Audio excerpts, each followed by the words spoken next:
এই প্রথম সুন্দরবনে শুরু হচ্ছে সব প্রাণীর জরিপ এবং জলজ সম্পদের পরিমাণ নিরূপণ কার্যক্রম।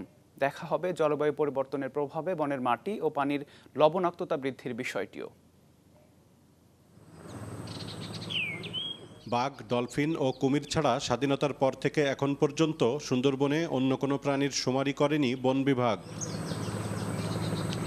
অবশেষে শুরু হচ্ছে জরিপ, যেখানে গণনা করা হবে সব বন্য প্রাণী, সাথে যুক্ত হবে আবাসস্থল ও রোগবালাই সহ নানা তথ্য উপাত্ত।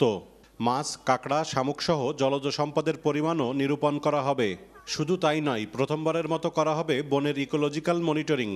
ভেজিটেশনের যে ডিস্ট্রিবিউশনটা আপনি যে কথা আগে বললেন, যে ডিস্ট্রিবিউশনটা বা স্পেসিস চেঞ্জের বিষয়টা, এইগুলো আসলে বেসিক্যালি এই স্টাডিতে আসবে এবং এই ইকোলজিক্যাল মনিটরিংটার জন্য ইকোলজিক্যাল প্লট করা হবে। সেই প্লটগুলোতে পিরিয়ডিক্যালি সেই ডেটাগুলো নেওয়া হবে, নিয়ে এটাকে ভেজিটেশন ম্যাপিং করে এটা চেঞ্জ ট্রেন্ড অ্যানালাইজ করা হবে যে কী চেঞ্জ আসতেছে।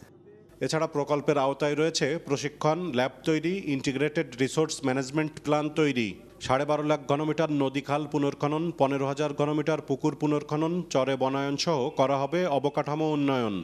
বিশেষ করে এই জলবায়ু পরিবর্তনের দিক বিবেচনায় নিয়ে এবং ম্যানগ্রোভের মতো একটা ডাইনামিক ইকোসিস্টেমকে কন্টিনিউয়াস মনিটরিংয়ে রাখাটা অত্যন্ত গুরুত্বপূর্ণ বলেই আমরা মনে করি। জরিপ করা হলে কিন্তু বোঝা যাবে যে প্রকৃতপক্ষে বন্য প্রাণীর সংখ্যাটা কেমন আছে। এটা হলো একটি বিষয়।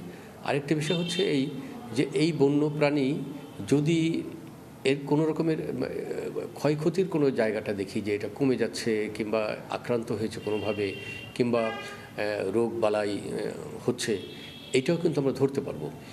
চলতি বছরের জানুয়ারি থেকে শুরু হওয়া এ প্রকল্পের কাজ শেষ হবে 2024 সালের ডিসেম্বরে। এজন্য ব্যয় ধরা হয়েছে 158 কোটি টাকা। মামুন রেজা, চ্যানেল 24, খুলনা।